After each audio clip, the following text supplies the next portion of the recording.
off.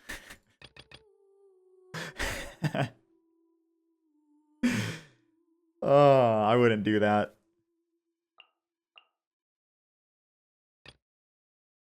All right, give me one more attempt at second half. I want to see something. I'm also going to run double pyro.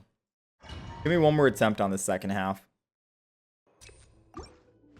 All right, floor 11, chamber 1, first half is a bunch of treasure hoarders and a monolith that you need to defend. The rotation on who targets the monolith and who targets you. For the very first wave, it'll be the melee users that'll be targeting the monolith, and the archers will be targeting you. So whatever you want to do, you want to focus on these melee units. The archers you can kind of ignore and forget about, but definitely focus on the melee units first.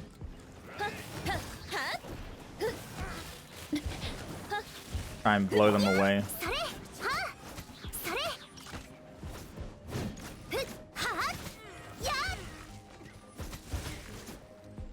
Okay, now since they're dead, these guys will focus only me.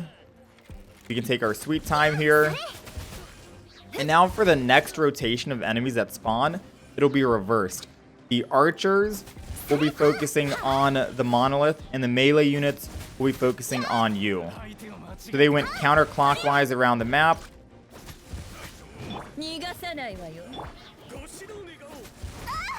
This guy's focusing the monolith. As you can see, he took a shot, made it go down to 86%.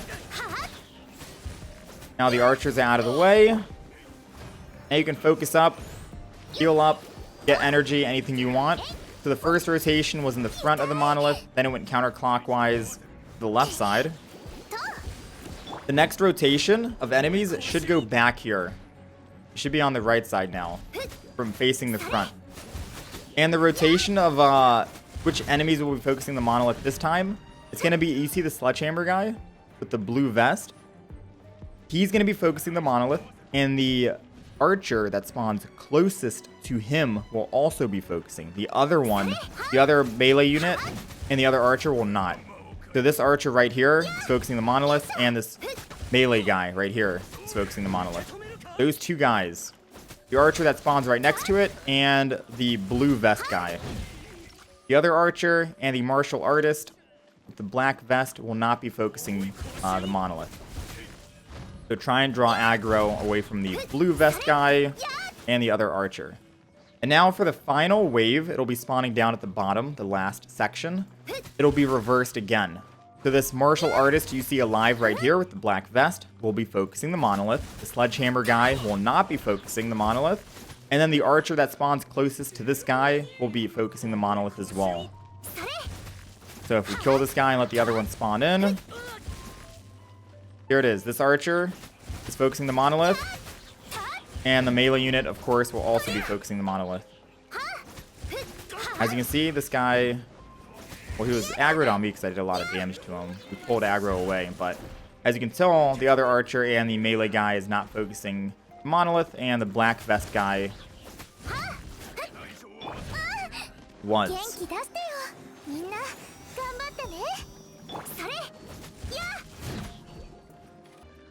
Alright, floor 11, chamber 1, second half. It's going to be potioneers who will be focusing on the monolith. Do you want to make sure you pull aggro away from them? I think for the most part, this entire floor is nothing but the potioneers who will be focusing on the monolith. The shovel guys, you don't really have to worry about them. Even if they were focused on the monolith, they do no damage anyways. So just make sure that your priority here is killing the potioneers. And this second half should be relatively easy.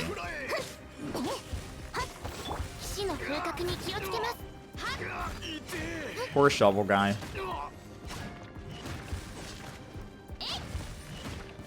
He didn't ask for this life. Of course, if you are still having difficulties with floor 11, chamber 1, first half or second half, you can always use Venti. And if you don't have Venti, there is always Sucrose. If you don't have Sucrose, there's always Animo main character or Geo main character to create constructs. Ningguang, Zhongli for constructs and stuff like that. Anything for a little bit of crowd control to either perma-freeze the enemies with Kaya or Barbara, or anything like that to prevent the units that will be attacking the monolith to stop attacking the monolith. Yeah, there's probably already guides up on YouTube, but the problem with being a streamer, it's hard to get guides up immediately. It's easier being a YouTuber and not a streamer if it comes to uploading YouTube content. That's what it's about. Okay, floor 11, chamber 2 is pretty self-explanatory here. We have the F2P agents that we all know and love, 2 Electro and 1 Hydro. I'd recommend bringing a Cryo character to break the Electro F2P's shields, and a Electro unit to break the Hydro F2P's shield. The only reason why I don't have a Cryo unit here is because I like to run these 7 characters for whenever a new Abyss drops. For anyone who doesn't know, you can intercept that bubble, the healing bubble, and prevent him from healing. I try to do it. Also, I just wanted to mention, in terms of priority for who you should be focusing on first, I would recommend killing the Hydro F2P first. He is a healer. He will be healing his teammates if you do damage, so focus him first. The only reason why I ended up focusing on the Electro F2P first for my situation is because I do not have a Cryo unit on my party because I'm doing something special. Whenever a new Abyss drops, I like to go through with just 7 characters.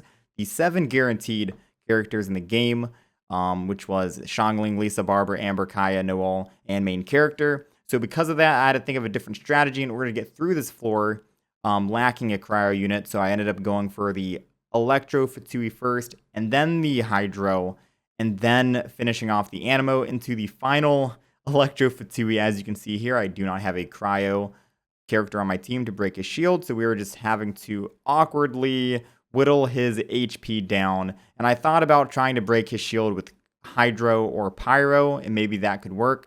But then I just gave up and said, fuck it. Xiangling does enough physical damage anyways because floor 11 boosts your physical damage.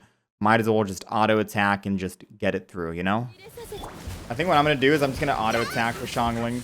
Her physical does so much anyways, it doesn't even matter about breaking and trying to be patient. I think just going face and brute forcing is the way to go here. Pick up the chili. Yeah, brute forcing seems to be the way.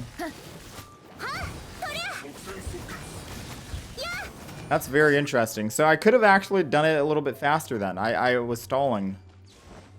Alright, so second half for Chamber 2 is basically the same. We have 2 Electro F2P agents, 1 Hydro, and instead of the Anemo, we have 1 Geochancer. So because I do have Electro or Cryo on this half, I have Kaya. I'm going to be focusing on the Hydro F2P first because I do not have Electro to break that shield. So we're going to try and burst down the Hydro F2P, and then we'll probably go for the Geo and then the Electro. But the same plan is as usual. Just make sure you have Cryo units for Chamber 1 and Chamber 2 for the Electro F2Ps. Make sure you have Electro for the Hydro F2P, and you focus on the Hydro F2P first since he does heal his teammates. And then make sure you have a Geo user to break the shield for the Geochancer. Or getting slowing water. You can keep a treasure hoarder alive in Chamber 1 and wait for ability to reset.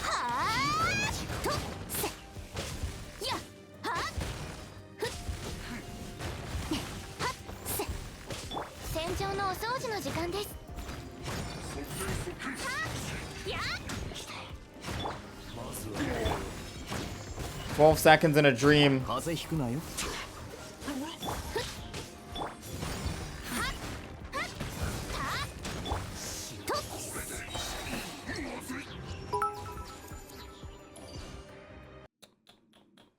think that was good. I think that was good.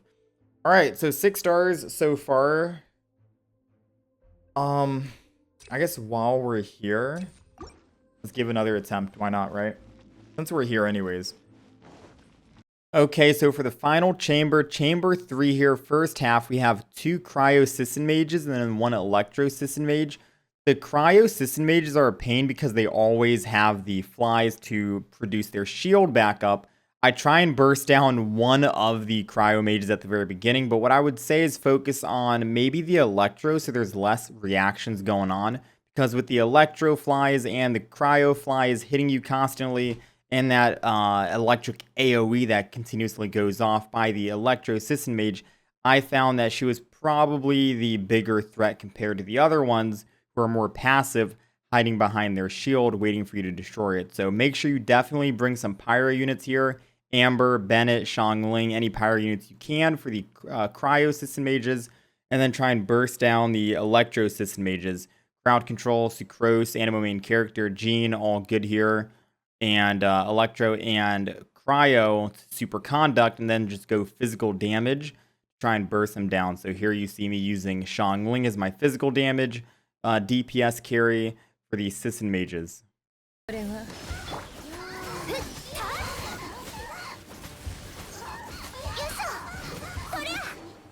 Alright, one left.